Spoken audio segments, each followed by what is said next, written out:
cordial saludo a nuestra audiencia y un abrazo a la distancia. Mi nombre es Israel Gutiérrez, pertenezco al grupo D de la asignatura Cirugía de cara, cuello y tórax con el doctor Raúl Torres. El tema a presentar el día de hoy es control de daños en la región cervical. Los traumatismos son una de las causas más frecuentes de indicación en cirugía de emergencia en los centros de salud. También son una de las causas más frecuentes de muerte a nivel mundial. Los traumatismos traen consigo diversos tipos de complicaciones, tanto hemodinámicos, de respiración o ventilación. Esto depende de las estructuras afectadas por el trauma. La cirugía de control de daños nació como una técnica para prolongar la vida de los pacientes lesionados. Se deja como última instancia la cirugía de reparación definitiva. Es por ello que se establecen diferentes fases en las que se prioriza la estabilidad del paciente, tanto hemodinámica como de respiración o ventilación. Las estrategias para la estabilización de control de daños van a depender mucho de la localización y de las estructuras anatómicas afectadas. Es por ello que en el trauma cervical se toma mucho en cuenta tener una vía aérea permeable y una estabilización hemodinámica, ya que las principales estructuras anatómicas afectadas comprometen a las vías respiratorias y también a los vasos sanguíneos. Según la cinemática podemos clasificar los traumas como cerrados o penetrantes. Esto va a depender de si hay o no disrupción del plano del músculo platisma, que es el músculo que vemos en la imagen más superficial del cuello. Los traumas que son penetrantes y cerrados tienen diferentes mecanismos de lesión, por lo tanto, las estructuras y los órganos lesionados van a ser diferentes. Para empezar a hablar de trauma cervical debemos hacer un enfoque anatómico. En el caso de trauma hablamos de las zonas del cuello, es una división estratégica para poder identificar las lesiones o los traumas en las diferentes estructuras. Tenemos una zona 1 que se extiende desde la base del cartílago cricoides hasta las clavículas y contiene la tráquea, el esófago, los grandes vasos, el mediastino superior, los vértices pulmonares y el conducto torácico, como lo vemos en la imagen. Se extiende desde el cricoides, esta es la zona 2, hasta el ángulo de la mandíbula y se encuentran en él las carótidas y yugulares, las arterias vertebrales, la faringe, laringe y el esófago. Y en la zona 3, que va desde la base del cráneo, incluye las arterias carótidas y vertebrales y las venas yugulares. Porque es importante hacer esta división en el cuello, principalmente por la incidencia de las lesiones penetrantes que normalmente se producen en la zona 2, pero que no tienen tanta mortalidad como lo son las heridas en la zona 1. Otra forma de hacer clasificación de trauma cervical va a basarse según las estructuras comprometidas. Las principales estructuras que se ven lesionadas en trauma cervical son las estructuras vasculares, las estructuras de la vía aérea y el esófago. Para poder identificar que haya una lesión vascular, debemos identificar primero cuáles son los signos blandos o de sospecha o los signos duros o de certeza. Cuando hablamos de un signo blando en lesión vascular, hablamos de que se haya reportado un sangrado, que haya un hematoma pero que este no sea pulsátil, que haya un déficit neurológico a nivel periférico, que haya proximidad o que sospechemos de una proximidad de la estructura vascular a la lesión y que el pulso distal esté palpable.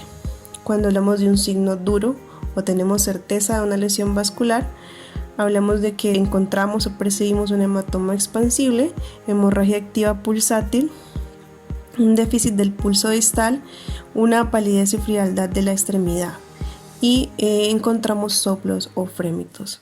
El diagnóstico de las lesiones vasculares es principalmente clínico, es decir, vamos a hacer el reconocimiento de una lesión vascular mediante el cuadro clínico del paciente.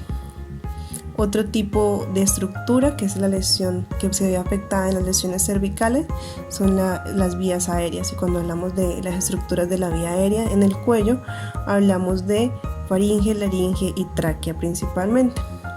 ¿Cómo hacemos una identificación? En este caso hay unos criterios mayores y unos criterios menores para realizar una sospecha diagnóstica. Cuando hablamos de criterios menores, hablamos de que encontramos un enfisema subcutáneo, hay un hallazgo de un estoridor laríngeo, podemos encontrar disnea, hemoptisis y la imposibilidad de tolerar una posición supina o la imposibilidad de tolerar la extensión del cuello.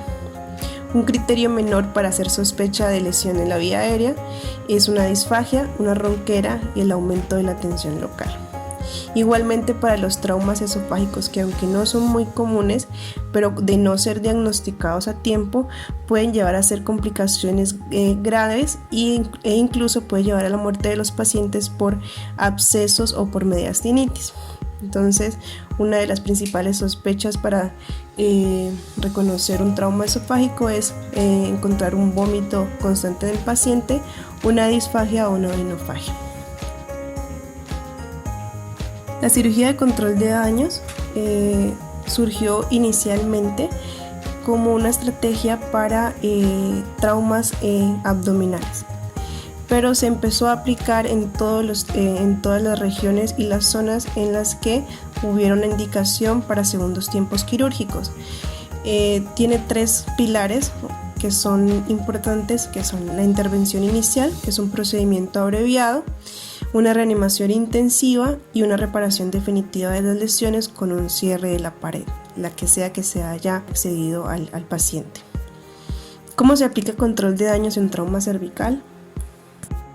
Fase 0, que fue implementada recientemente, se habla de una BCD de trauma a nivel prehospitalario, en el que se encuentra el paciente en la escena y se respetan todos los protocolos del ATLS.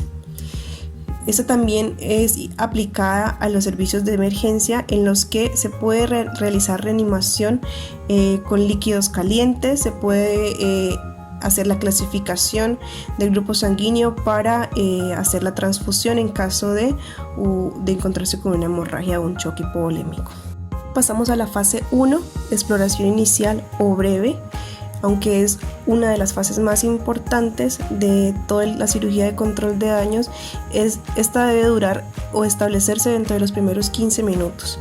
Entre los primeros 15 minutos de la cirugía debemos encontrar o evidenciar presencias de riesgos a bajas de la temperatura central a 32 grados centígrados, un pH igual o inferior a 7,2, que se haya hecho transfusión de 10 paquetes globulares o más, los tiempos de protrombina y la incapacidad para controlar el sangrado mediante hemostasia directa. Entonces ya se establece con algunos signos, con alguna sintomatología, que este paciente es candidato para hacer cirugía de control de daños. En la exploración inicial se debe establecer prioridad en el manejo de la vía aérea. Cuando hablamos de una vía aérea segura, hablamos principalmente de realizar intubación orotraqueal con una sedación de secuencia rápida según el ATLS.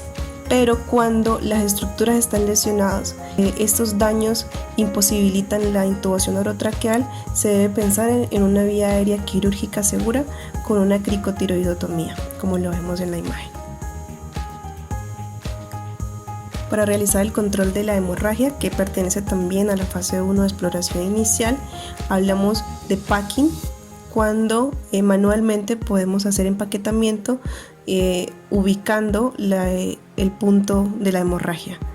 Esta es una estrategia que también se usa en el área de la atención prehospitalaria. Otra estrategia muy frecuente usada es el manejo o el uso de las sondas vesicales tipo Foley, que tienen balón, en la que se coloca o se introduce la sonda Foley por el vaso que está lesionado, en el que se está presentando un sangrado. Se introduce lo más profundo y se empieza a insuflar el balón con agua o con aire, y hacemos un poco de retracción para bloquear la salida del flujo sanguíneo. Se bloquea entonces la hemorragia, o sea, hace una compresión de la hemorragia. Y otro tipo de estrategia muy común es el cierre asistido al vacío, que es el VAG, manejado o indicado para heridas complejas, dado que gracias a su sistema evita que se haga un cierre de la pared al que se ha abierto, bien sea quirúrgicamente o se ha abierto por la misma lesión. En este caso no se hace un cierre, sino que se deja un sellado hermético con este sistema, que tiene un componente que ayuda a la cicatrización y que mediante presión negativa drena los fluidos de la herida. De esta forma se evita las sobreinfecciones y se puede controlar en caso de que la hemorragia continúe. Una vez el paciente se ha estabilizado, se ha asegurado una vía aérea permeable y la parte circulatoria está controlada, podemos pasar a la fase 2, que es la fase de reanimación. Es una fase en la que el paciente va a la terapia intensiva y empieza a ser controlado y monitoreado hasta programación de un segundo tiempo quirúrgico. En esta fase de monitorización vemos las constantes vitales. Principalmente se hacen estudios en los que se puede establecer cómo está el perfil renal, el perfil hepático, los tiempos de coagulación, las plaquetas, se realizan electrocardiogramas, se realizan ecodoppler para ver qué estructuras más estuvieron afectadas por la lesión, y para confirmar mediante angiografías y mediante otros estudios de imagen qué cirugía o qué procedimiento es el adecuado para el paciente, si es un paciente indicado para un proceso endovascular o un proceso de reconstrucción de vía aérea. Y la fase 3 es el segundo tiempo quirúrgico o el tiempo quirúrgico definitivo, en el que se puede realizar procedimientos endovasculares, como lo vemos en la imagen, como anastomosis terminoterminales, o reconstrucción con injerto protésico o del mismo tejido de una vena, ¿sí? También como lo decíamos, se hacen reconstrucciones de la vía aérea por las especialidades de cirugía de cuello, y si hay una perforación esofágica, si hay alguna fístula, se hace la reparación. Podemos concluir entonces que aunque el trauma cervical representa un gran desafío para los cirujanos, dada su complejidad en el diagnóstico y la complejidad de su terapia, cuando aplicamos la cirugía de control de daños en esta área, prolongamos la supervivencia del paciente al máximo. Se minimizan las complicaciones, se minimiza la incidencia de mortalidad en los pacientes con trauma, ya que se divide o se esquematizan unas fases de intervención en la que se prioriza la estabilización del paciente. Nos despedimos, querida audiencia, invitándolos a que del 8 al 10 de septiembre ingresen a la plataforma de la Universidad Cristiana de Bolivia a la Feria Virtual Científica.